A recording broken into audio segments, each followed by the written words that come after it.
What's going on, y'all? It's your boy Josh, the Screen Gazer, and I'm back talking about a new movie, a recent movie that came out a couple weeks ago called The Rip, and came out on Netflix in 2026 January, and it was directed by Joe Carnahan, and he's directed not so great stuff. Do y'all remember the A Team that starred Rampage Jackson? That was not a great movie.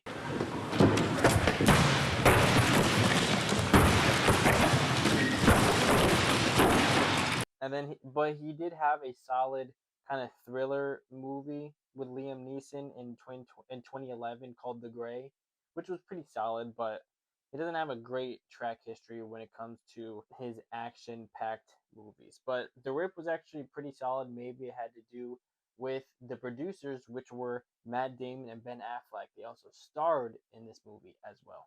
So they also produced movies such as Good Will Hunting, The Last Duel, and Air. Now, The Last Duel didn't do too well when it came to public opinion, but Good Will Hunting, that's a classic, obviously with Robin Williams, rest in peace, as well as Air, which came out recently, that which also had Chris Tucker and Viola Davis as well.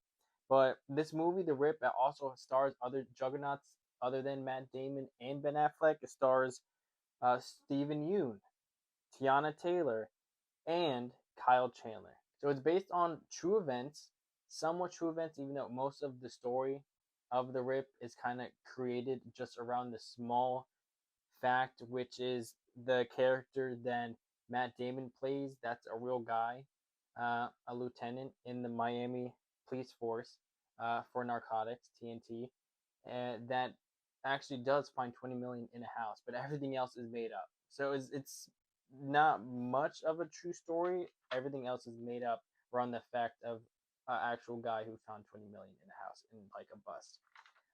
But it is an interesting movie for sure. I mean, I love thriller, action packed, also with drama and mystery. There's a lot of genres actually to describe this movie, but the whole point of this movie is a whole uh, who's the snitch, who done it type of mystery. So it starts with the assassination of Captain Jackie Velez, who's played by Lina Esco, and the whole plot of the story is the investigation into her murder by TNT, which is the tactical narcotics team led by Matt Damon's character, Dane Dumars. As I said previously, that's actually a real person, and that real person was Chris Cassiano. Yeah, it's him and his team. So his team consists of J.D. Byrne, which is Ben Affleck's character. They're kind of like best buds. Obviously, in real life, they're also best buds, but in the movie, they're best buds. J.D. Byrne actually had a romantic relationship with the captain, so that adds more tension to figuring out who murdered her and what's going on. Because it also starts after, the assassination scene where the FBI is there questioning the TNT, that whole team, about corrupt cops and figuring out that. So the whole story is about, them going to this house that they got a tip from, and, that whole tactical narcotics team finding 20 million, and it's kind of a who sent the tip, what's going on. And then some people start to show up, trying to get the money or telling them they have to leave, and it's definitely an interesting mystery, and it actually fooled me surprisingly, which I love movies that fool me or trick me or stuff that are very obvious or maybe not so obvious. Then they obviously explain it later in the movie, and then you look back, you're like, oh wow, I didn't even notice that. But there was something that I noticed, but I didn't think it had to do with the whole like uncovering of the person who stabbed them in the back. But I thought the way they did it was really clever. There are some plot holes though when it comes to stories about the cartel and like how did he get here, like what's going on. There's a lot of plot holes that are missing. But overall, I thought it was pretty good. I think Ben Affleck. I think everyone who was like a part of the team that I mentioned with Ben Affleck, Matt Damon, Stephen Yeun, etc. They all did great. They all did fantastic work.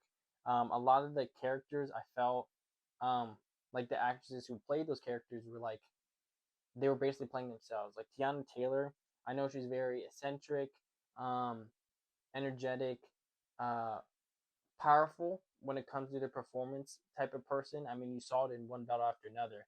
I felt like she was just kind of like playing herself in that role, obviously with a bit of modifications to fit the story. But it really seemed like she was also playing herself in the rip. And when it comes to like that Miami culture, I felt like it fit perfectly. That's really it. I obviously don't want to give too many spoilers because I highly recommend. It's a good watch. It's a short movie about like an hour and 55 minutes. If you like action, if you like that thriller, then I think you'd love it. The best way to describe it, it's almost like it's Bad Boys, but with a mystery and drama aspect to it. Because obviously, if you've watched Bad Boys, it's just a bunch of action and comedy. And there's not really much comedy in this. It's kind of a sad story about their captain being assassinated. And I think if you like that action of Bad Boys and kind of that who done it mystery and you combine it, you get this movie. So overall, I'd probably give this around like a 7.8, a 7.9 out of 10, and I definitely recommend you watch it.